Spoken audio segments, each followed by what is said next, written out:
name is Gabe Zollner. Very interesting article that was sent to me, and it's in regards to NBC's anchor, David Gregory.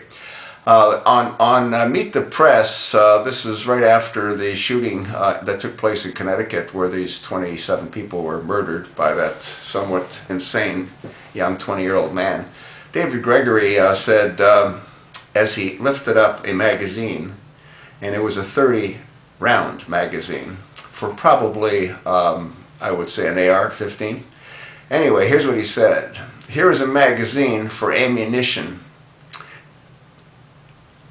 that carries 30 bullets. Now, isn't it possible that if we got rid of these, if we replaced them, he said, well, you could only have a magazine that carries 5 bullets or 10 bullets. Isn't it possible that we could reduce the carnage in a situation like Newtown?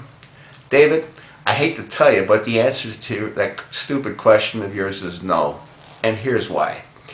If you take the magazine and you insert it into the AR-15, to release the magazine, you simply press one little button. The magazine drops out and you insert another magazine. The time lapse between pressing the button and inserting the new magazine might be less than 1/10 of a second. So, the reality is that an insane person will inflict the kind of carnage that he or she chooses to inflict. Now, it is possible in that particular instance, maybe 1 or 2 children might have been saved. But here's the problem, David. What you fail to understand, because you're probably not even familiar with weapons, is that there's over 2 million ARs that have been sold. That's before Obama said what he did, before the shooting took place. Now, there isn't an AR-15 on any store's wall. They're all gone. Where do you think they are, David? They're in the possession of people that can buy them legally. But here's the problem. Many of them get stolen. Yeah, David, that happens. They get stolen, and the bad guys end up with them. You can go and you can Google how to turn one of these semi-automatics into a fully automatic. Isn't that amazing? Yeah. And people do that. But the people that do that are the bad guys, because they're not supposed to have them in the first place. Now, here's some bad news for NBC's anchor. David, I went to the web and I Googled DC's gun laws. Now, that's where you actually videoed your little show, in DC. Now, DC has very, very strict gun laws, and they have very strict limitations on magazines that hold more than 10 rounds of ammunition.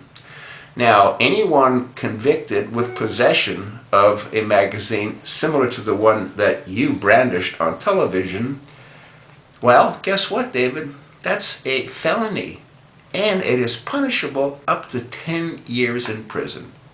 Now, there's a lot of questions that have to be answered. For example, did this come from a weapon that you yourself own? And do you in fact have the weapon? And is the weapon with you in DC? Or was this magazine given to you by someone that has a weapon in DC? Or was this magazine mailed to you in DC? All of those are felony charges, David. So, I don't know. I think you've got yourself a whole lot of problems. And I can't see you being protected because you're not a member of Congress. So the laws that pertain to us also pertain to you, unlike the laws that pertain to members of Congress.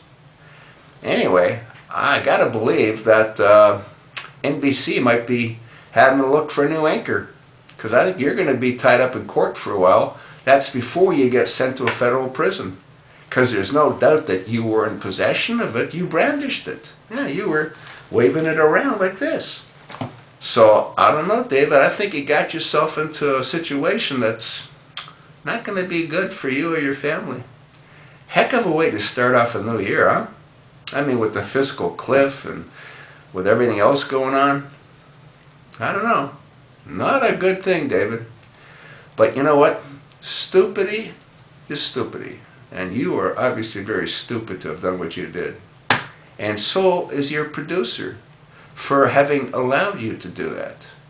So is your entire staff for having you allowed to do that.